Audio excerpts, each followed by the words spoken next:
Thank you for joining us today. I'm the host today, Peter Ryu, also known as MortgageByRyu, and I'm with my guest, Israel Lopez from Certain Lending. Thank you for having me, Peter. Yeah, well, thank you for joining me. I know it's been kind of, our schedule had to be kind of mixed around just because of the snow and everything, but yeah. Glad we were able to finally sit down and... I'm excited. Definitely. Yeah. I know we've been to several events and I've heard nothing but great things about you, so it's always a pleasure. Likewise. You know, I think we first met, it was, I always knew of you just because I think I followed you.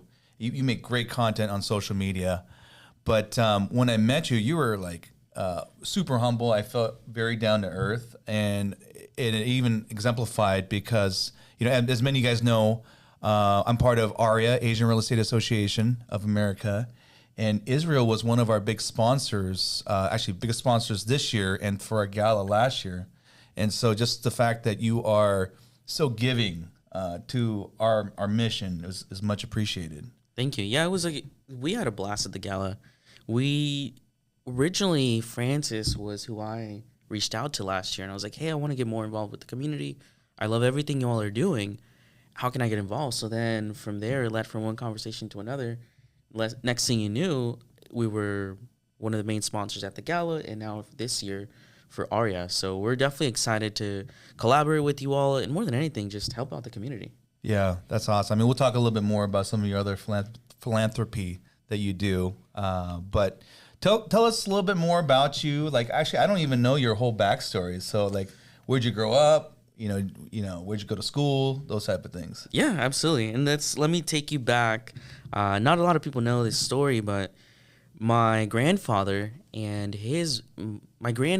uncle basically immigrated from Mexico, landed in Los Angeles County, ended up doing some business there. Ultimately, they ended up opening a franchise of Mexican grocery stores in Kent, Burien, and then Marysville. Okay.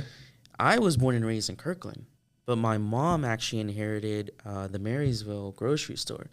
And that's essentially where my entrepreneurship journey starts. I was working early on at the age of 12, and I didn't actually leave that store until the age of 20. Wow. Basically, right before I went to college. And if it wasn't for that, I don't think any of my success or anything that I've done today, I would be at the same place. Because if it wasn't because of that store, I wouldn't be in the same place today.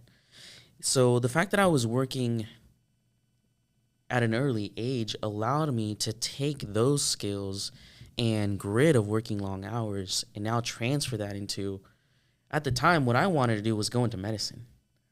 So I went to school I actually have a cell biology. I actually majored in cell biology and I have a double minor in chemistry and finance. Okay. The finance, I slid that in at literally like the last minute. So I was working at a trauma center, Harborview, down in Seattle, Swedish Hospital, which is right next door. And then I was also doing virus research. I was getting all prepared to go to medical school. But in my last semester or last 2 quarters of college, I actually realized that I didn't like the lifestyle that a lot of these doctors were living. Mm-hmm. They had a lot of substance abuse. They had family problems. A lot of them were divorced.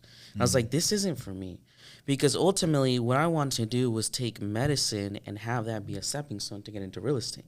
But I was like, why am I going to spend years of schooling and take on debt to go into real estate? Exactly. Yeah. So I was like, let's just go straight into real estate. Mm-hmm. Because I actually had a background of doing drywall finisher. So I was actually doing drywall finishing all throughout high school and college in the summers. On top of your job at the grocery store, running that? So basically, I stopped operating at the grocery store at like the age of 18, 19, somewhere around there. I would still go out and help out. From there, I took the skill sets of working hard and transferred that into construction. Mm-hmm. And when I went to college and said, okay, they make you choose a career path, right? So okay, everybody has to like fit in this box. I'm like, all right, well, I guess I want to become a doctor. I want to make good money. And after being exposed to that for 4 years, I was like, this isn't for me. Mm-hmm. At the end of the day, I want to go into real estate. Let's just go straight in. So then after graduating college, I went and worked with my dad. Mm-hmm. We were managing about 20 studs out remodels a month in the greater Seattle area and about 2 to 5 new builds on a monthly basis. Mostly framing or drywall stuff? General contracting. Oh, general so now we're in the contracting, big leagues. Now we're doing entire projects from start to finish with some of the top players who at the time weren't top players. And looking back, we were working with investors who were not top players, but today are some of the biggest names in the greater Seattle area. So that quickly burnt me out. Yeah. You've got to manage contractors, your own crews, subcontractors, and getting them to show up on time and execute on timelines, because you have to think about it. Your investors are paying hard money. Mm-hmm. It's expensive, and if you extend out a month, that's at least on the low end $4,000 in interest-only payments. And some of these $1 million projects, that's sometimes $10,000 a month that they're paying. So that quickly took a toll, managing 20 to 25 projects a month. Sometimes missing deadlines because of things that were outside of your control. I was like, I like this sales. I like being able to work with the investor. How can I transfer that? So then I quickly pivoted into real estate sales. Mm-hmm. Absolutely killed it the first year. But I was like, I don't really like dating somebody new every 90 days. So you're talking about retail, Retail. Listing and buying with clients? Yes. Okay. I still have my license today, but I don't practice. Uh-huh. So then I did that for a year. I was like, well, this isn't for me. I don't want to date somebody every 90 days and won't see him for another 5 to 7 years, right? Because a standard consumer doesn't buy a home for another 5 to 7 years. I was like, how can I take what I've learned in like the hard work, the sales from general contracting, working with investors, but still in real estate? So I was like, I already have a quote unquote small database of investors that I know I like working with. So then I quickly was like, well, lending kind of makes sense. I figured it to be able to get ready to go to medical school. I think I can do the lending. Yeah. So I was like, conventional, probably not. I actually looked up to somebody locally that was a hard money lender and connected with them. And I've never looked back ever since. Nice. So the hard money lending is where I fell in love with it. I've never done any conventional financing, the traditional stuff. It's always been in the investor space. And now I was doing deals with the same clients 4 times a year, sometimes even 20 times a year. You're talking about the builders? The builders, the investors on the hard money side. So that's where I truly found a passion. And now, all of a sudden, I'm doing business with friends, family. I go to weddings, birthdays, and it doesn't... Everybody knows you. Yeah, well, it no longer feels like work, right? Because you're hanging out with friends. I'm like, this is amazing because now I've got a community around me. I get to meet great people like you, and making money is just a cherry on top. Helping everybody else, that's truly what makes every single day worth it, right? Because we all have our good days and our tough days. In real estate, I can tell you the one thing I can guarantee you is that something will blow up every single day. That is almost a guarantee. And once you accept that, going into every difficult situation day by day becomes a lot easier. Yeah. Let's go back to your childhood. I feel like Asians and Hispanics are known for working hard. Yeah. You know, and I think that's why we get along so well, right? Like not just us. I mean, we get along great, but I think just our cultures, right? Because you also, don't you do a little bit of sponsoring and works with NAREP? Yeah. So that's another, NAREP is the Hispanic, basically the nonprofit. And we've been doing a lot of work together. And it's just been, just a great culture fit, I feel like. Yes. Right. And you know, my story is actually really similar to yours. I grew up and my first job, a lot of people don't know this, but I worked for this insurance company. It's actually for my uncle. And the first day of work, he just gave me a phone book and told me to start dialing for dollars. That's incredible. So imagine being 16 and being a little bit of an introvert. You know, when I was at my younger ages, it was very, you know, it was scary. It was a scary thing to do. But I think that's really helped me develop more confidence, you know, being able to speak in public. It all comes from our upbringing. And so I think it's super important, I feel, for kids at an early age to work because they don't build that entitlement. Yeah. You know, my son is 13 years old, and he just told me a couple weeks ago, he's like, Dad, I think when I drive, I want to get a job. And I was like, oh, this is awesome. I was like, get a job at Nike so I can get a discount. Oh, there we go. But yeah, I also was going to go into medical. I wanted to be a dentist at first. And really it was more my parents who wanted me to get in the medical field. And I was looking at, hey, dentistry, you probably work like 20 hours a week and you make, good income. Yeah. But I was just like, I cannot stare at people's teeth all day. Yeah. And I pivoted, like when I went to college, I did all the pre-med stuff for dental. There's really no pre-dental program at the time for University of Washington, but I always took business classes, and later on, majored in economics, which brings me to where I'm at now. But very similar background. That's interesting. Didn't know that. It's never a straight path, right? Like for some of the young folks watching, college always tries to put you in a linear route, but life is not linear. Yeah. Like day-to-day problems are not linear. Like it's more about just pivoting and understanding what you like and dislike and doubling down on what you like and taking away through delegation or just removing yourself from some of the things that you don't like that really allows you to focus your time on where you like doing things and most likely where you'll be successful. Because if you like doing something, you're bound to be successful. You just have to keep working at it. Yeah. Let's talk about hard money, because I think a lot of people, our people in our field, they know what it is, right? Yeah. But for the general public who doesn't know about hard money, I do conventional financing, you do hard money lending. What's the main difference? I would say the main difference is, well, first and foremost, it's a tool. Conventional financing, hard money, it's a tool, and predominantly meant for those looking to invest in real estate. When you come across any deal that you're looking at, whether that's a property that you plan to live in and possibly house hack to subsidize your mortgage, or you're planning to do a fix and flip, which is very popular, you start with what's the property's current condition, and that typically dictates your financing options. If you plan to live in it and the property's in a livable condition, you'll likely go the conventional route. But if the property is distressed, beat up, and you need to close quickly with no conditions for the property, that's where hard money comes into play. And for the record, hard money doesn't finance owner-occupied properties, so it's only investment grade. But it's a tool that essentially helps you buy distressed assets quickly, operates very similar to cash, and it's a short-term tool, typically 12 to 18-month terms. Interest-only payments is what you're making. That allows you to take a beat-up property and now renovate it. So you can go ahead and sell it in the open market or even refinance and keep it as a rental. Truth be told, hard money is expensive, right?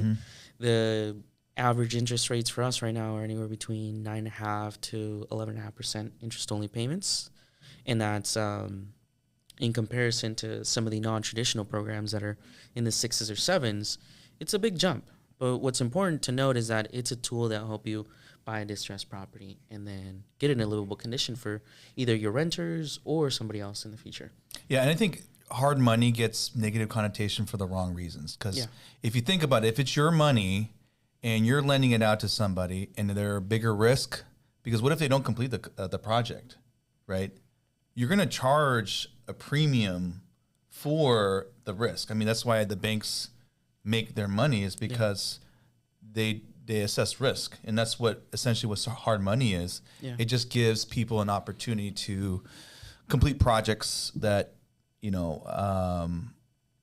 that they weren't able to do by themselves. Because I mean, let's face it, how many people have liquid? I mean, majority average loan size is what for you? In the greater Seattle area, you're easily looking at $750,000. So not many people have $750,000 liquid. Yeah, that they'll be willing to do a project. And so that's where someone like you come in.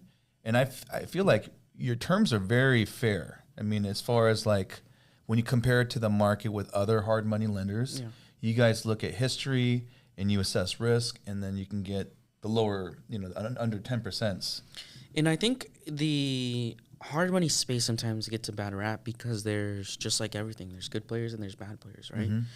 And I think let's unravel that, right? Like, what does a good player versus a bad player mean for those out there? A good player will check your credit.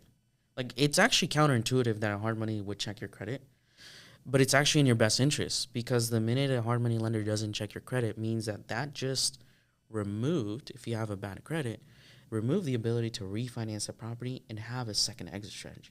So that's why I care about credit, because if something goes awry or you need to keep the property, I want to know that you have the ability to keep it, because when they come to you and get a conventional loan, they can actually refinance. Second up, want to make sure that you have enough money not only for the down payment, which is key, but also for the payments that you're making on a monthly basis and the reserves to get the project started for the construction. Let's face it, construction's never black and white. Actually, almost never goes to budget. So having extra reserves in case something goes wrong is helpful, because that means that I'm not just funding the deal, making you put the down payment, and all of a sudden saying, hey, you have no money you have no more money in your account. Figure it out. That's not the type of partner that we are. We want to make sure that we actually set you up for success. And there's a decent amount of lenders out there that don't care about how good the deal is, do you have reserves or not, and if you have good credit. So how good the deal is, I've actually shut down more deals than I financed, truth be told. Because if it's a deal that I won't personally invest in, I'm not going to tell you to invest in it. Yeah. Because what a bad hard money lender can do is they'll force you to put more down payment in and make it a better deal for them in case they need to foreclose. And then they flip it around, they sell themselves? They can go ahead and foreclose, sell it to another investor. But that is not setting you up for success. It's setting the lender up for success. And that's why if it's a bad deal, I'd rather just not finance it. Yeah. Because as a partner, I want to see you succeed. Yeah. You mentioned the term house hacking. I feel like that's an important thing to bring up, because, it's kind of like Lyft, Uber, Airbnb. You remember like 10 years ago, I wouldn't hop into a random person's car. I still wouldn't rent my own house, just on a short-term basis, but, long-term, you do your checks and balances. But house hacking is become such a hot key word, right? Hot topic that's coming up. Tell me about some of the things you've seen with house hacking that's been creative and outside the box. So house hacking, for those of you that don't know, is when you go ahead and buy a property, just like you would a property to live in, but now you're subsidizing your mortgage on a monthly basis, meaning you're decreasing your monthly payment obligation because somebody else is contributing towards that monthly payment. And that can mean in the greater Seattle area, it's hard to cash flow. Like, our properties are worth sometimes over $1 million, and they'll rent for $4,000, $5,000 a month. And that's a $10,000 mortgage. So now you've got these properties, if you were to rent them long term, they just don't cash flow. They don't even break even, for that matter. So what a lot of investors have done is, in tough times, you get creative. You can do rent by the room. I've seen that be a popular strategy locally. You can do Airbnb. I've also seen some of my clients go as far as split off the backyard with the fence and allow people to park RVs. And they'll charge them $800, $900 a month just to park their RV. Okay. And now that's an additional subsidy outside of just the property, right? The building itself. Are they supposed to get permits for that? Some guys get permits, some guys don't. Some guys get permits, some guys don't. It's really... is it required, though, you think? Yes. You should be getting permits for most things that you do on a property, but some of these guys are getting a little bit more creative, I would say. Yeah. So along with house hacking, ADUs and DADUs has been a huge topic that a lot of people are talking about on social media. Especially in Washington because of the new zoning laws. And I know you know this more than I do. Talk to us a little bit more about the new zoning laws and what you see with the ADUs and DADUs. So what we've been able to do in Seattle and Kirkland, Washington for about 5-6 years now is being able to build a secondary dwelling, meaning a mother-in-law, typically 1,000 square feet, 2 to 3 beds, and 1.5 baths. It's kind of like your standard configuration. Building just a secondary dwelling for your mother-in-law or family is not part of is part of the strategy, but not the entire thing. What's pretty key about Seattle and Kirkland is that you can actually condoize a residential property. What that means is, and let's talk about why that's the case. So we have a housing crisis nationwide. And in major metropolitan markets like Seattle, there's not enough housing to meet the demand. And the affordability is an issue. Exactly. So what Seattle's allowed us to do is I look at it as a loophole to our current, to our prior zoning regulations, where now we can build a secondary dwelling that you can either house family or rent it to create additional cash flow. So now this is like house hack on steroids, right? You're now taking your backyard and converting a DADU or a secondary dwelling. Condo-izing is the key, though. Condo-izing is what unlocks a tremendous amount of equity, because now you are creating out of one tax ID two. So that allows you to get individual loans on each tax parcel and command a higher value for the main house and the mother-in-law. You can even keep both as rentals, sell both, or keep one, rent and refinance one. So it's pretty powerful. And we've actually seen a lot of other cities follow suit. You've got Portland, you've got Austin, Texas, you've got, I'm doing a couple in Long Beach and Downey for clients as well. Okay. Where the ADU game has blown up entirely. And what we have coming July 1st of this year, 2025, in Washington is now, it's no longer just Seattle and Kirkland. Now it's statewide, where they're allowing us to build not just one ADU, sometimes two, depending on the zoning, where you can build these ADUs and condoize them. So now you can sell, refinance, but essentially it's elevating your price point, allowing you to cash flow. And if there's one way where the 1% rule still exists without you having to mind for, say, that next fix and flip, it's through the ADU game. Mm-hmm. But why is that? Let's break down the numbers. On average, when I'm financing these deals for my clients, it's costing them $300,000 to $400,000 to build, depending if you're self. 1,000 square foot?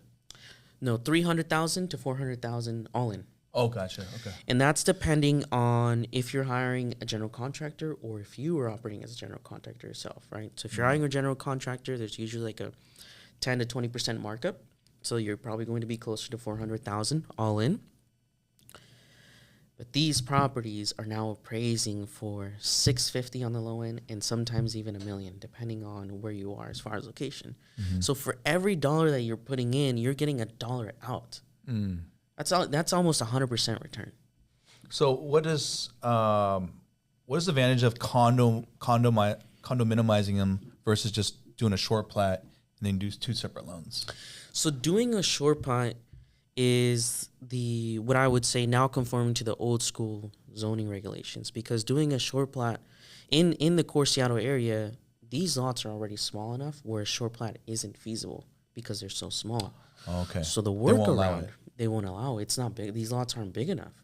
So now the workaround, that's why I called it a loophole earlier, is that the only way to add more density and get a second tax parcel is to condoize the residential property and get two tax parcels now. So are they zero lot lines? They are, yes. They actually have their own lot. Exactly. So when you're buying these properties, you're buying the dirt underneath it as well. So you're basically avoiding the setbacks. Exactly. You're still conforming to setbacks, but because these lots are so small, a short plat is not feasible, right? Mm-hmm. The lot's not big enough to split it off. So condoizing is the workaround. Got it. So you're doing a lot of projects, ADUs and DADUs. Yeah. What's the most common one that you see? Type of project? The most common one right now is you're buying at least a 5,000 square foot lot that's on a corner or an alley lot. So that way when you build an ADU, it feels more like its own property. Mm-hmm. Right? Because if you have what's commonly coined as a flag lot, you have to go through, quote unquote, you almost have to surpass the neighbor to get back to your property. Right. But with the corner or alley lot, you can access your own property through the alley. Or if it's a corner lot, it's basically you split in half and you're already on the corner, right? So it feels like your own property. That is very popular. Anything that's coming on market with those types of specifications is getting bid up. Over the last year, the margins on those deals have gotten compressed. It's getting harder and harder because everybody knows about it. Everybody's trying to do it now. So the best deals that I see are actually deals where individuals like you and I are connecting directly with the homeowners who are selling these properties and securing a contract that way. Because anything that comes on the market, there's a lot of eyeballs and there's a lot of competition. So going directly to the sellers to source these properties, and ultimately, there's bigger problems behind a distressed property, right? You're always thinking about how are you helping this seller be in a better position than how you met them. Mm-hmm. And it can be that they're trying to move out of state. It can be that they have back owed taxes. You name it. With distressed properties, there's a distressed individual, and it's our job to help them. Okay. And you're finding them by door knocking and cold calling? A lot of my clients are finding them through cold calling, door knocking. They'll do like SMS campaigns, email campaigns. Is that legal, the SMS campaign? There's definitely I heard you can get fined. Regulations around it. Pretty hefty. Even the cold calling. If you're calling a do not call list, you can get in trouble if you're calling that list. But everybody has different risk tolerances, right? Some guys say, okay, it's just part of doing business. Part of doing business. So, but at the end of the day, just make sure that even the wholesale space, right? Buying properties off market catches a bad rap, but it catches a bad rap because of these bad players sometimes. So ultimately, you want to make sure that as a contributor to the investing community, anybody you come in contact with, give them your honest advice. And if you wouldn't do that deal in the way you're structuring it, don't do it, because it's not just ethically incorrect, but you could get sued, right? Mm-hmm. Everything that I do, I think about, okay, if I were to stand in front of a judge, what's going to be my response? Is it going to be I'm trying to help the client or this individual? And if it's so, like, I feel confident. But if it's, hey, I'm trying to rip somebody off, then that doesn't make sense. Yeah. So I've heard that with the new zoning laws that are coming, I heard that you can build up to 6 units, and it's depending on each city. Yeah. Which city do you see as the most reluctant, and why do you think that is? Most reluctant, or let's go even deeper than that. What areas will actually not be feasible? It's areas where, what you're talking about is HB 1110, being able to build either 4 or 6 additional dwellings, depending on how close you are to major transit stations. Areas where there's already CCNRs, meaning there's some sort of HOA that's grandfathered in, those areas, these new zoning laws don't apply. Oh, okay. So if you're buying in those areas and your intent is to add more density, make sure that there isn't an HOA or any CCNRs prior to these new housing bills, because if so, you're not going to be able to execute on that business plan. Interesting. I didn't think about that. I mean, I feel like, definitely you don't see a whole lot of CCNRs and HOAs in Seattle. But yeah, I mean, Bellevue. Kirkland, Bellevue, Mercer Island, parts of those areas. Mill Creek, where my parents live, that's like, And they want to protect that. One of the areas that I'm interested to see in King County is BRRRR. BRRRR is this pocket between Northgate, Linwood, and then Bothell, right? It's this, and the reason why I'm interested to see is because BRRRR tends to have some of the biggest lots per residential dwelling. Really? Okay. So there's opportunity there, and I know once people watch this, they're gonna be like, "Oh, clamoring around BRRRR now," but I'm interested to see what happens in BRRRR. They've got some pretty big lots there. Interesting. Okay. So CCNR is the only thing that's going to prevent people from doing ADUs and DADUs, essentially. Yeah, for the most part. Yeah.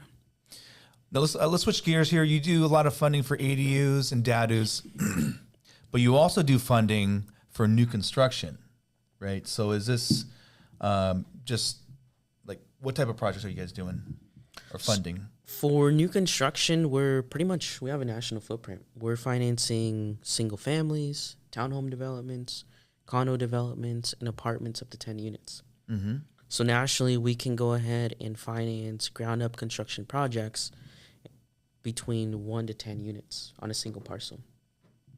So what that allows us to do is really have a vertically integrated product stack where we can take a distressed property, we can take a condemned property, and take you all the way through to 30-year debt, or partner with individuals like yourself and help people scale and grow their wealth more than anything. I think since we're talking about new construction, a lot of the times I get asked, hey, what are you seeing the builders do? One of the things that gets difficult with new construction is when you think of new construction, right? And most people think, okay, I'm going to go buy land. And when we think about where there's land available, just dirt, it's usually on the outskirts of the city. Nobody really wants to live on the outskirts where it's more remote. Most people actually want to live in the course metropolitan areas. So when you go to a bank, we don't finance just raw land, dirt without any permits. But when you go to a bank, getting financing for dirt means that you're putting 50% down. That's a good amount of money. Now, what are the builders doing? Some of the local builders, they're actually going infill. Infill development means that you're now buying a property, or you're buying a parcel that typically has a property there, whether it can be turnkey, it can be dilapidated, where it's condemned basically. Mm-hmm. They're coming in and tearing it down. The reason why that is much more powerful is because the financing options get easier, right? Mm-hmm. Now you're putting as low as 20% down to acquire. You're acquiring that property, whether that's with a hard money loan or some other type of debt, and that gives you the opportunity to buy it and control it for a period of time. Mm-hmm. Now that you hold control over the property, you get permits.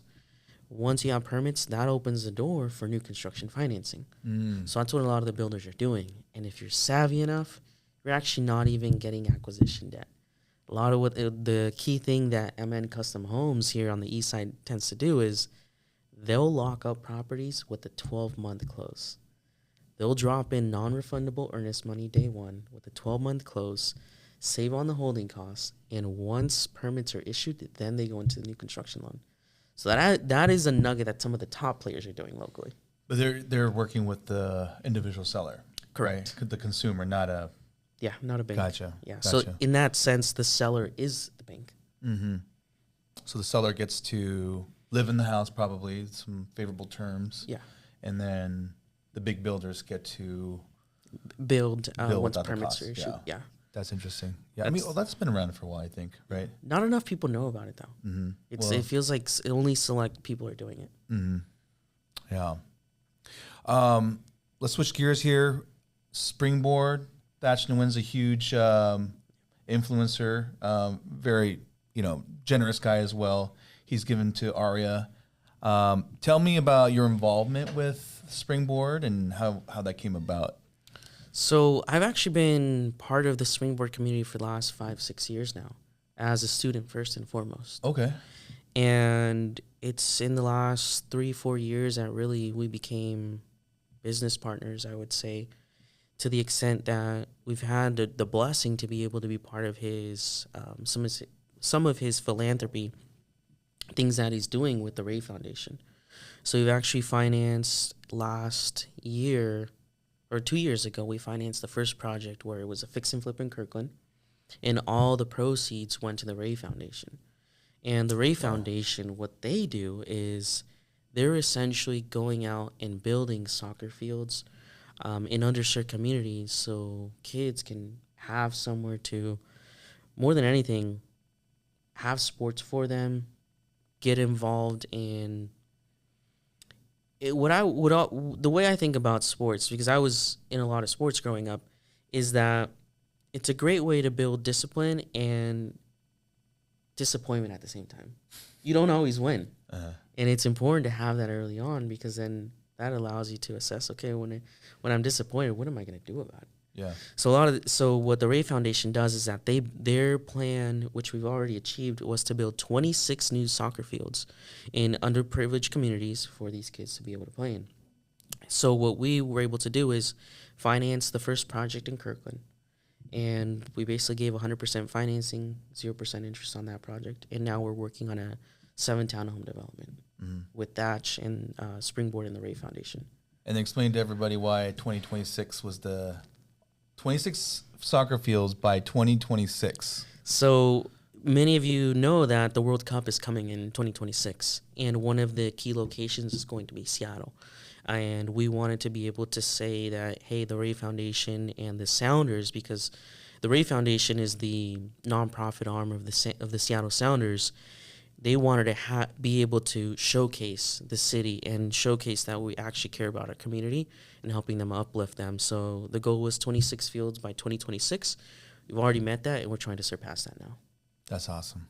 You know, I always love collaborating with people who have the same mindset as me, and you know, we're all successful in our fields, but we also want to give back. So, Israel, thank you for joining our podcast. It's always been a pleasure hanging out with you, and look forward to doing more things with you this year. I'm excited. Thank you for having me. Definitely had a blast, and we're always here to help. At the end of the day, I tell my team, we are partners first and foremost to a lot of real estate investors and people in our community, and we're here to help. It's not transactional. We're here to build relationships because the relationships are everything. A transaction, I could care less, because the relationships will take care of you for years to come. Yeah. Excellent. All right. Thank you.